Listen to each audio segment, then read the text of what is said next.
Entendant des sanglots, je poussai cette porte.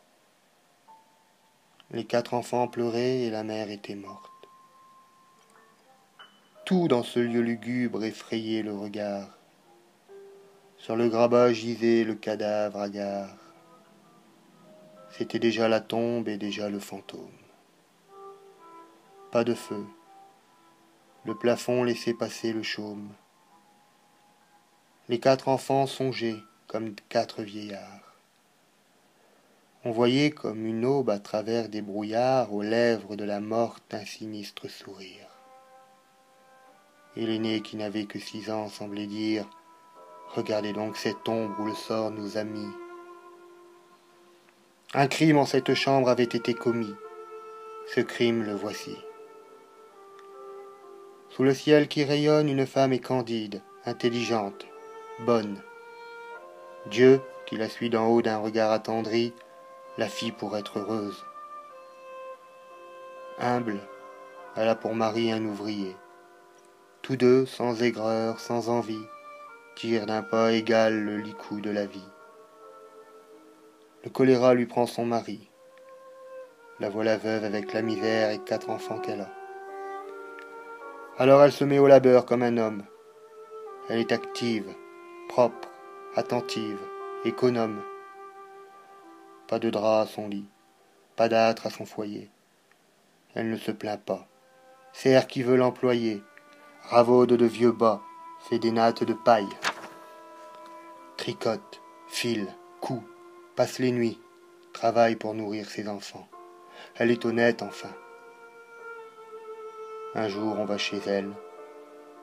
Elle est morte de faim. Oui, les buissons étaient remplis de rouge-gorge. Les lourds marteaux sonnaient dans la lueur des forges.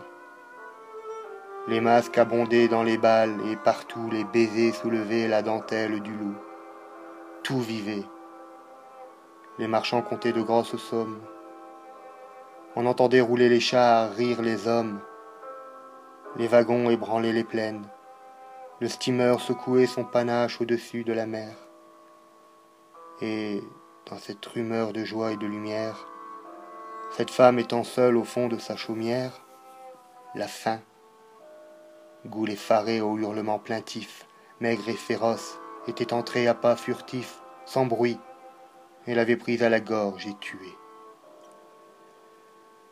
La faim, c'est le regard de la prostituée, c'est le bâton ferré du bandit, c'est la main du pâle enfant volant un pain sur le chemin, c'est la fièvre du pauvre oublié, c'est le râle du crabat naufragé dans l'ombre sépulcrale.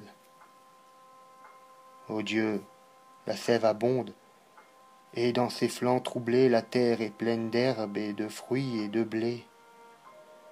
Dès que l'arbre a fini, le sillon recommence.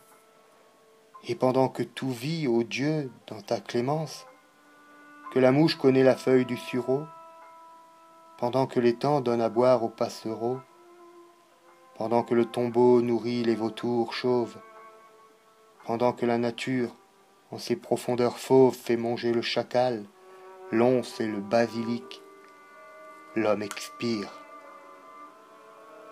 Oh, la faim, c'est le crime public, c'est l'immense assassin qui sort de nos ténèbres. Dieu, pourquoi l'orphelin dans ses langes funèbres dit-il j'ai faim? L'enfant n'est-ce pas un oiseau? Pourquoi le nid a-t-il ce qui manque au berceau?